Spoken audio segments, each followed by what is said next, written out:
Everyone shocked by what Ivanka was caught quietly doing in Israel today. Both first daughter Ivanka Trump and her now White House staffer husband, Jared Kushner, joined President Donald Trump on his first trip overseas as President of the United States of America this past weekend. After a brief visit to Saudi Arabia over this past weekend, they arrived in Tel Aviv, Israel, where they were met by Prime Minister Bibi Netanyahu and his wife Sarah. After some brief fanfare, they rapidly got on Marine One for the short trip to Jerusalem, which is probably the next location for our embassy. And it's about damn time.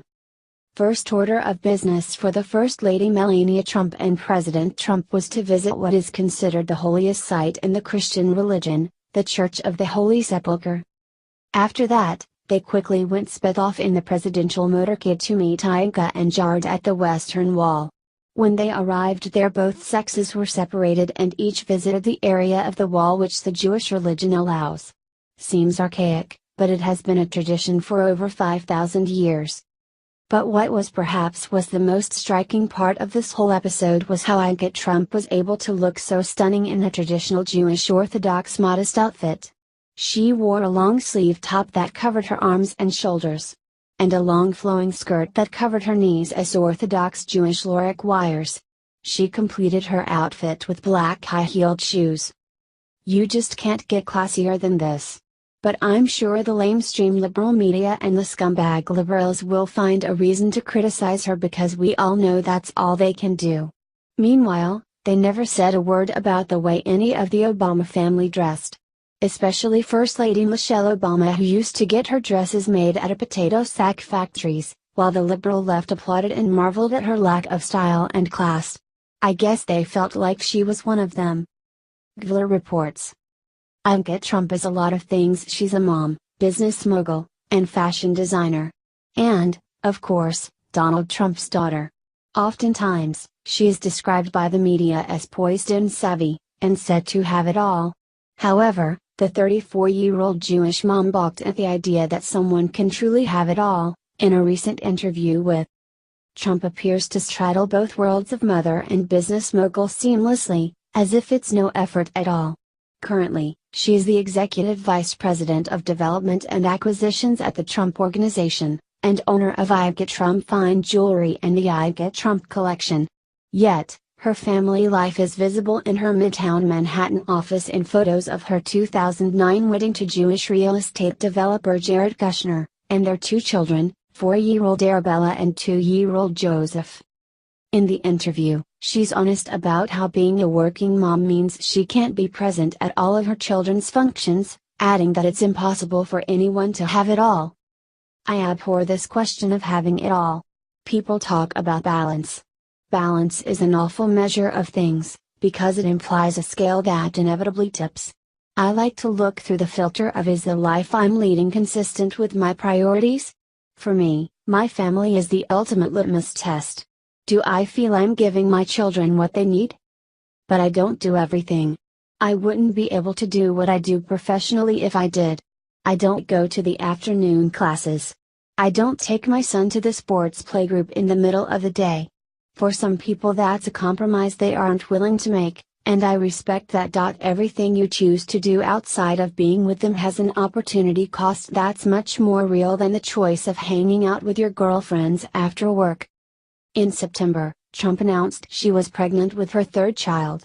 One of the most striking parts of her interview is the fact that she feels women should be architecting the lives they want to live, as opposed to falling into roles they feel they should take. And, naturally, she wants to change the narrative. One of my goals is not to preach how to live a great life. I'm not saying that if you're working at home, raising a family, that's not work. I want to disrupt the narrative around what it means to be a woman who works. The whole point of my brand is that women should be architecting the lives they want to live. Of course, the interview would not be complete without mention of her famous father, to whom she is remarkably loyal. She speaks diplomatically, saying that she does sometimes disagree with her father, because as she explains, it would be a little strange if I didn't. But she also does stand by the fact that he 100% believes in equality of gender. Either way, it's hard not to be won over by her ability to navigate life as a working mother so successfully that it doesn't seem like work. Of course, let's not forget that being insanely wealthy and having a famous dad whose connections enable you to get started in business give her the privilege to straddle these worlds at all. Ivanka Trump truly is the American dream. A successful wife, mother, and businesswoman. Saudi king tells Trump to touch glowing orb in Saudi Arabia, and now we know insane reason why. The lives of the rich and famous are always going to be a bit of a mystery to most of us. In the case of President Trump, he happens to be both the president and rich and famous, which is not only cool but makes the liberals mad, so bonus points for him. This means that he gets to go overseas and not only advocate for us, but also have some pretty amazing experiences in the process. We can only live vicariously, and smile that it's someone who's got our back brokering deals, instead of the crazy lady who had a knife poised to bury in our backs, aka Hillary and crew. One of those amazing experiences was being welcomed into the Middle East with the respect that the world used to give to the United States, and thankfully seems to be again. Not only did they welcome the President and First Lady, but they gave them some pretty high honor, beginning with the Saudi leaders shaking the First Lady's hand. The first couple's visit was a success in more ways than one, and the diplomatic ramifications are even more than what most of us hoped for. There was one even that caused some speculation, by everyone, as to what could possibly be happening. The entire world seemed mystified as to what was happening in the picture, and it for sure garnered a lot of crazy guesses. Via young cons. This picture taken in Riyadh, Saudi Arabia of President Donald Trump, King Salman and Egypt's President Fattah al-Sisi all placing their hands on a glowing orb quickly went viral.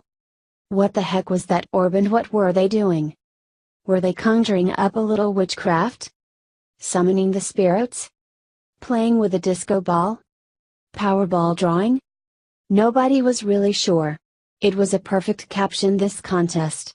So start guessing here, keep reading, and further down we'll tell you the answer. The answer? President Donald Trump and Saudi Arabia's King Salman inaugurated a new state-of-the-art center in Riyadh to monitor extremism and combat terrorism. Holding the orb, which was actually a globe, triggered all the lights going on in the command center. Now, of course, Saudi Arabia has itself been supportive of terrorism. But they have been concerned about ISIS and threats that they themselves face from Islamists who view them as not Islamic enough and wish to overthrow them. So a great step in the right direction and an additional avenue with which to fight ISIS. That has got to be some kind of letdown for the lefties. You know, they were looking to pin some kind of old world human sacrifice ritual on President Trump. Or better yet, just a lack of concern for energy saving practices. I'm sure that one's coming, considering that he flew there on Air Force One, and I'm sure he didn't say enough hell the environment on his way there. If I were the Trumps though, I think this would a picture to put in their family museum, you know they've got one somewhere, and remember for a long time to come. President Trump went to a famously unfriendly Middle Eastern country, on his own terms, and was able to broker some kind of improved relationship with the leaders. Their combined efforts to work on countering terrorism is something that has the potential to put a huge dent in the loss of life worldwide due to radical terrorists. While it's something that is in the Saudi people's backyard, and while they do ascribe to the Islamic faith, anyone who is willing to help stop the killing is someone that we should reach out and try to touch a glowing orb with. That's what's called doing what it takes. Better luck next time, liberals. I'm sure if you look hard enough you can still pin something on him from this trip. Maybe you can say that he shouldn't have been working on fighting terrorism because terrorists have rights too. That's probably next on their list of things to fight for, the right to kill anybody you want to. I'd like to say that it's a joke, but I'm not sure that it's outside the realm of possibility.